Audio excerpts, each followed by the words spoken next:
주보에 제가 잘못 기록한 것 같아요. 낮 예배하고 본문하고 오후 예배하고 본문하고 바꾸어버려가지고. 예. 자, 오늘은 디모데전서 1장 12절에서 17절에 풍성하였도다 하는 말씀입니다. 여러분, 오늘 본문을 보면 사도 바울은 하나님 앞에 진심으로 감사하는 것을 보게 됩니다. 왜냐하면 하나님 그를 충성되이 여겨 직분을 맡기셨대. 그리고 13절에 가서 보면 자신을 소개해요. 그리고 자신을 죄인 중에 괴수라고 말을 합니다. 그런 자기를 하나님이 택해 주시고 직분 사도로 세워서 죄를 하게 하신 하나님 은혜를 풍성하였도다 이렇게 고백하는 거예요. 그러면서 먼저 믿는 자기를 세워서 앞으로 믿는 자들의 본이 되게 하시기 위하여 하나님이 자신에게 은혜를 주시고 그렇게 한다고 말씀을 해요. 이 같은 고백이 사도 바울의 고백만이 아니고 우리들의 고백이 되는 줄 믿습니다. 그래서 여러분, 저와 여러분 가만히 한번 보세요. 하나님께 받지 않은 것이 어디 있습니까? 구원도 전적인 한 은혜로 100% 하나님이 우리에게 주신 선물입니다. 믿습니까? 구원도 그래요. 이 땅에 살면서 내가 살아가는 모든 삶도 다 하나님 주셨어요. 시간도 하나님 주셨고, 물질도 하나님 주셨고, 생명도 나에게 하나님이 주셨고, 건강도 나에게 하나님 주셨고, 자녀도 가정도 다 하나님 주신 거예요. 받지 아니하는 것이 없습니다. 감사하지 않을 수 없는 그런 은혜를 우리가 받고 사는 거예요. 14절에 바울은 이렇게 고백합니다. 우리 주의 은혜가 그리스도 예수 안에 있는 믿음과 사랑과 함께 넘치도록 풍성하다. 넘치도록 풍성하다. 하나님의 은혜가 믿음과 사랑과 함께 자기에게 넘치도록 풍성하게 주셨다는 거예요. 그럼 풍성하게 주신 은혜가 구체적으로 무엇인가 하는 거예요. 바울만이 아니라 우리에게도 하나님이 무엇을 주셨느냐 하는 거예요. 왜 그렇게 풍성한가?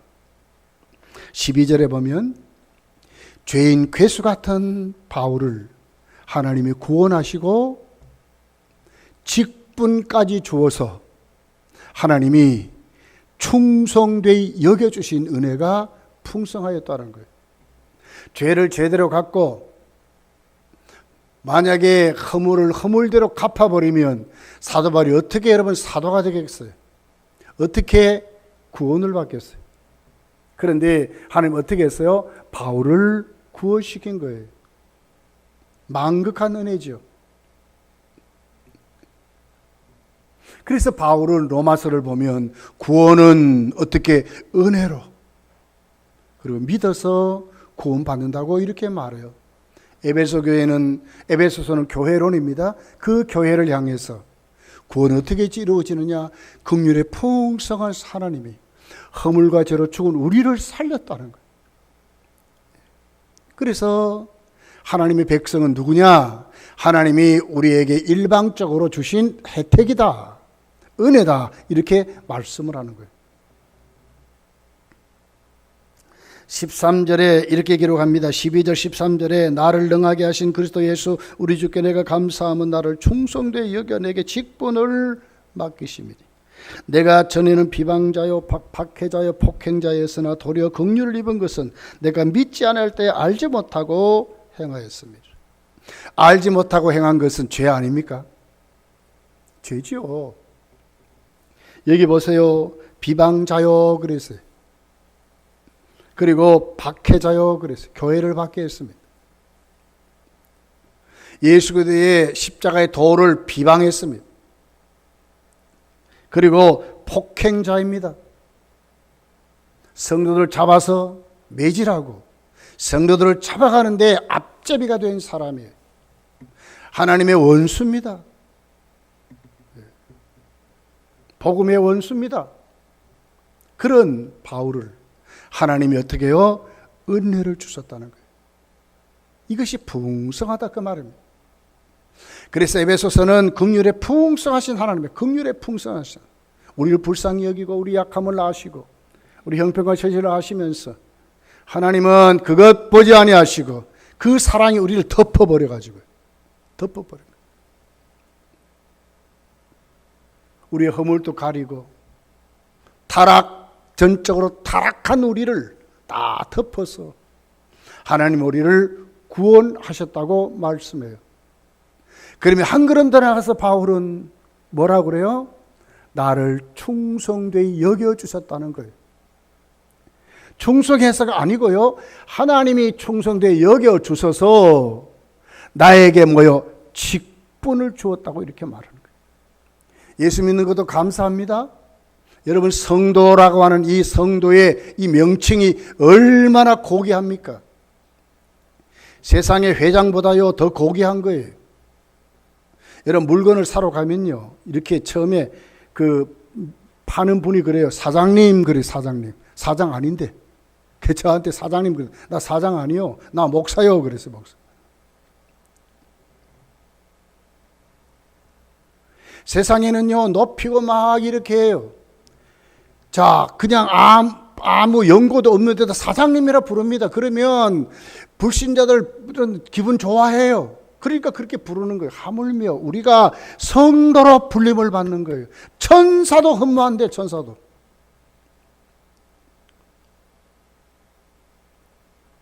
받지 아니한 것이 없어요. 예. 우리를 어떻게 해요? 하나님이 그같이 우리를 여겨주셔서 덮어서 구원하실 뿐만 아니라 이제는 어디까지 갔습니까? 충성되게 여겨주셔서 직분까지 주셨다는 거예요. 그래서 예수 믿으면요 다 사명자예요. 다 뜯어보면요 다 맡은 게 있어요. 어떤 분들은 가정의 사명자들이 있어요. 가정을 구원하실 하나님이 그를 불렀어요. 개척하죠. 힘들고 어려워요. 그렇지만 그분은 그 가정의 사명자예요. 하나님 그를 세웠어요. 우리 교회는 저는 목사입니다. 하나님 직분을 주셨습니다. 여러분에게도 장로, 권사, 집사, 교사 다 주셨습니다. 다 직분입니다. 다 어떻게 하나님이 충성되게 여겼어. 솔직히 뜯어보면 뭘 합니까 우리가? 얼마만큼 합니까? 우리 믿음의 선배들과 우리가 대조해 보면요 사실은요 뒤꿈치도 못 따라가요. 그럼에도 불구하고 하나님이 지금 우리에게 직분까지 맡겨서 일할 수 있도록 하신 은혜가 얼마나 풍성하셨다고 하는 것입니다. 여기 여러분 아멘 하시길 예수님 축복합니다. 여러분 그런 사람 되어야 돼요.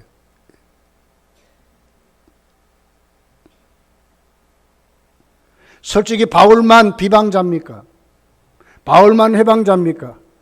바울만 폭행자입니까? 아니요, 우리 다 그래요. 지금도 그러고 살아요. 그럼에도 불구하고 하나님은 우리를 불러가지 않고 다시 세워서 다시 그 자리를 오게 하시고 다시 거기에 하나님이 쓰신다고 하는 것에 얼마나 감사한지요. 제가 노회장으로 노회를 이끌어 가면서요 총회도 가고 여러 가지 하는데 너무 부족한 것이 많아요.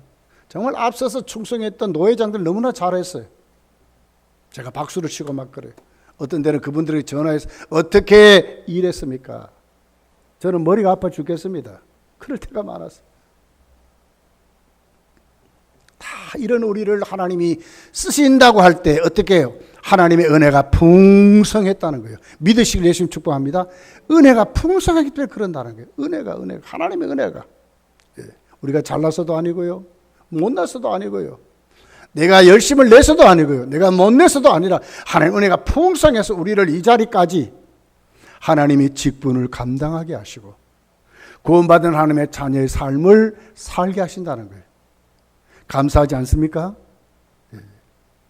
은혜가 풍성했다고 이렇게 지금 사도 바울은 말씀을 하고 있어요. 그러면서 오늘 14절에 우리 주의 은혜가 그리스도 예수 안에 있는 믿음과 사랑과 함께 넘치도록 풍성.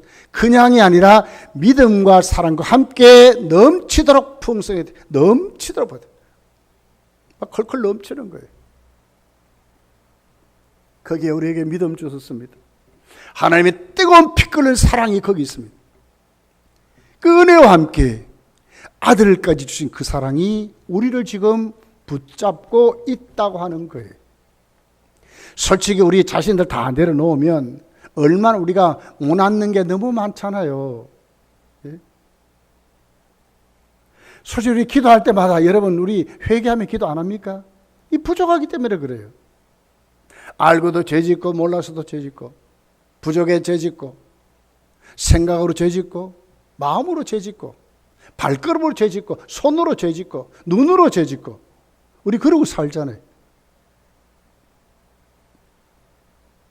그런 우리를 하나님의 사랑이 우리를 뒤덮어버린 것입니다. 믿습니까? 하나님의 사랑이에요. 사랑. 오래 참으셔요. 아들까지 주신 그 사랑이 예수 그리스도의 피공로가 오늘 우리에게 다 있기 때문에 하나님 그걸 보시는 거예요. 그걸 보시는 거예요. 그리스도의 피공로를 보시는 거예요. 그래서 우리를 의롭다 인정하시고 은혜 보좌 앞에 담대히 주의 이름으로 가면 들으시는 거예요. 믿습니까?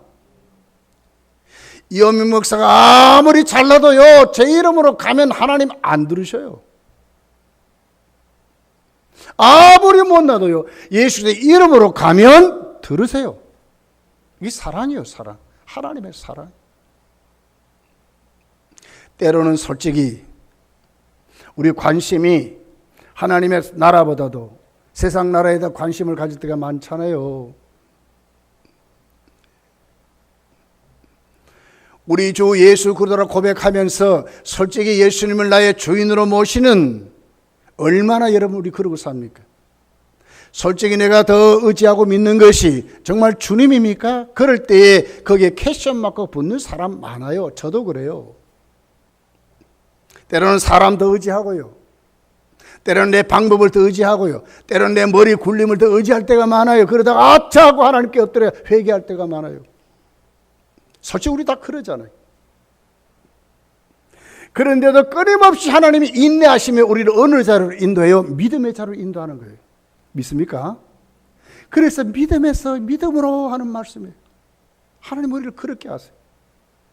더 하나님을 신뢰하게 만들고 예수 그리스도를 주라 시인하게 만들고 우리의 주인 예수님을 고백하게 만들고 그를 믿고 의지하고 살아가도록 임마누엘의 하나님의 오늘 또 인정하고 그 하나님의 은혜 가운데 살아가도록 믿음을 주시는 분이 하나님이시라는 거예요.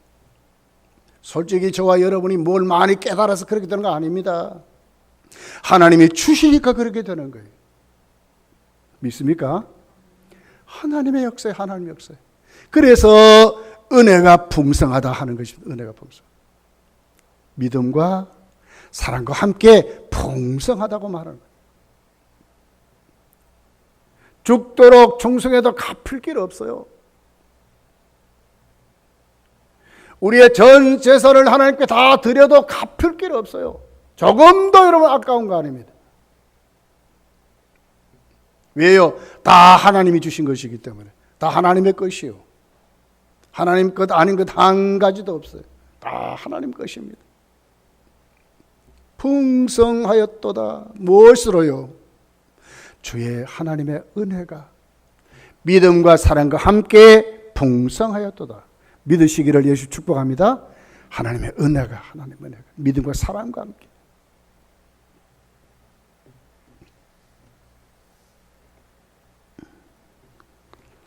(15절) 16절이 이렇게 기록해요. 믿보다 모든 사람이 받을 만한 이 말이요 그리스도 예수께서 죄인을 구원하시려고 세상에 임하셨도다 하였도다. 죄인 중에 내가 괴순이라. 그러나 내가 긍휼을 입은 까닭은 예수 그리스도께서 내게 먼저 일체 오래 참으심을 보이사 후에 주를 믿어 영생 얻는 자들에게 본이 되게 하려 하심이라. 그랬어요. 하나님의 은혜가 풍성한데 어떻게 우리에게 주어졌느냐? 하나님 앞에 내가 내 모습을 정말 하나님 앞에 토해낼 때마다 내 모습을 하나님께 비출 때마다 내 의가 보이는 것이 아니라 내 허물이 보이는 거예요.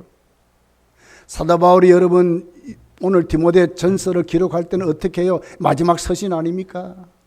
신앙이 무르익을 대로 무르익었는데 자신을 죄인의 괴수라고 말하는 거예요. 이것을 성경이 은혜라고 말해요. 내가 죄인의 괴수라 이만큼 성장해서 이만큼 일했는데 거기까지 오게 되면 내가 죄인의 괴수라 고백할 수 있는 눈이 안 생겨요. 그런데 바울은 고백하잖아요. 무엇이 그렇게 만드는가? 하나님 은혜가 그렇게 만들었다는 거예요. 여러분 다 이 자리로 세워지시기를 예수님 축복합니다. 우리 다 그런 사람이요. 죄인의 괴수 같은 사람들이에요. 가면 갈수록 하나님 앞에 더 가까이 가면 갈수록 우리 허물이 더 새롭게 보이게 돼 있어요. 그래서 우리는 천국 가는 그날까지 성화되어 가는 거예요. 성화되어 거룩해져 가는 거예요. 바울이 이걸 깨닫는 거예요. 그래서 은혜가 풍성하다 그 말이요. 교만치 않고 자만치 않고 넘어지지 않고 그래도 여기까지 하나님이 자신을 인도했는데 그 인도의 고백이 죄인 중에 괴수라고 고백하는 거예요. 멋있지 않습니까 여러분? 자신을 주장하고 자신을 나타내고 자신을 세우고 그래야 돼 마땅한데 그런데 아무도 그렇게 하지 않고 오히려 죄인 중에 괴수라고 말하고 여러분 고린도전서 15장을 보십시오. 부활장이라 말하잖아요. 사도 바울이 뭐라고 고백합니까? 내가 사도 중에 가장 작은 자라고 고백하거든요. 더 많은 일을 했지만 모든 것이 하나님의 은혜라 이렇게 말해요. 은혜라. 은혜가 풍성하니까 그렇다는 거예요. 바울이 그렇게 고백하잖아요. 네. 16절에 보니까 내가 긍휼을 입은 까닭은 예수 그리스도가 내게 먼저 일체 오래 참으심을 보였대. 만약에 주님이 참지 않았다면 사도 바울이 됐겠습니까? 사울로 교회를 핍박하고요, 폭행하고요, 대적하다가 망했을 거예요. 주님이 오래 참으셨어요. 그를 용서해줘 덮었어. 그리고 주를 믿는 영생 얻는 자들에게 본이 되게 하리 하심이라. 그래서 그 은혜를 충만히 있게 했습니다. 다 같은 죄인이 용서받고 다 같은 죄인이 주님이 충성되게 여겨 직분까지 주어서 여기까지 오게 하며 넘어지지 않도록 붙잡으시고 교만치 않도록 붙잡으시며 하나님 은혜의 풍성한 은혜에 젖어서 사명을 감당하게 하신 그 하나님 앞에 자신을 내어놓고 하는 말이 주님이 이렇게 하셨다면 주님 다 같은 것 오래 참아서 그러니 나도 이제 사도의 사명을 감당하면서 하나님께 충성할 자신도 영생 얻을 자들에게 보리 되게 하려 주님이 그렇게 하셨다고 하는 거예요. 하나님 은혜가 풍성한 사역은 그렇습니다. 여러분 앞서 있습니까? 직분이 다른 사람보다 높습니까? 그렇다면 어떻게 돼요? 본이 되셔야 돼요. 본이 되셔야 돼요. 주님이 그렇게 하셨어요. 여러분도 그렇게 하셔야 돼요. 하나님 앞에 내가 죄인 중에 괴수라 고백할 줄 알아야 되고요. 하나님의 은혜와 함께 믿음과 사랑이 내 속에 풍성하도록 임하였기 때문에 오늘 내가 여기 왔는 걸 알고요. 나를 충성되게 여겨서 나를 구원할 뿐만 아니라 직분까지 하나님이 은혜로 주셨다는 것을 알고 고백할 줄 알고 그 자리에 세워져야 되는 거예요. 이것이 믿음이고 하나님의 은혜입니다. 풍성한 은혜를 받은 사람들의 모습입니다. 사랑하는 성도들이요, 정말 마지막 때입니다. 세계가 돌아가는 걸 한번 보십시오. 유럽 국가는요 이미요 기독교가 이런뿐입니다. 이런뿐입니다. 동성애가 막 뒤덮어 버렸습니다. 완전. 세상에 우리나라 출산율에 저해 출산율이 OECD 국가 중에 가장 꽃질합니다. 그런데 여기에 동성애가 또 붙어버렸어요.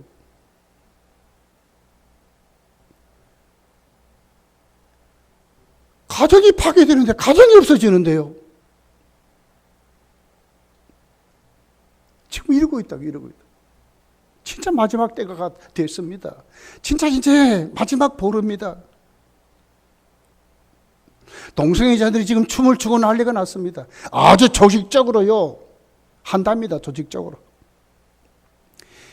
1, 2년 후에 반드시 대법원에서 동성애 혼이 합법으로 인정되게 된다고 그들이 그렇게 믿고 난리가 났어요. 국회의원들에게 압력을 가하고 난리가 났어요. 이게 지금 우리입니다. 우리가 먼저 하나님 앞에 정말 회개하고 우리가 세워져야 돼요. 우리의 교만을 내려놓고, 우리의 자만을 내려놓고, 우리의 차거나 덥지도 않는 미지근한 이 신앙을 내려놓고 하나님께 회개하면서 주 예수 그리스도보다도 더 귀한 것은 없네 고백할 줄 알아야 되거든요. 왜 한국교회가 이렇게 힘이 없어졌습니까? 긍휼의 풍성하신 하나님 앞에 우리 모습을 세우지 못해서 그래요. 숫자만 자랑하고요. 영적인 파워가 식어진 교회, 우리의 모습들이 다시 일어나야 돼. 다시 하나님의 은혜가 풍성하도록 다시 우리가 일어나셔야 돼. 믿습니까? 하나님 은혜가 풍성하도록 우리 모두 다 그 자리로 가셔야 돼. 여러분, 기도할 때마다 입을 열고 고백하십시오. 하나님, 내가 이렇습니다. 나를 회복하게 해달라고, 나의 영성이 살아나게 만들라고. 하나님, 나를 오늘 또 하나님의 사람으로 사도 바울이 고백했듯이 나도 이런 사람 만들어달라고 여러분의 입술과 여러분의 삶에 뚜렷한 고백이 일어나기를 예수님 축복합니다. 기도하겠습니다. 말씀을 생각해 기도합시다. 하나님,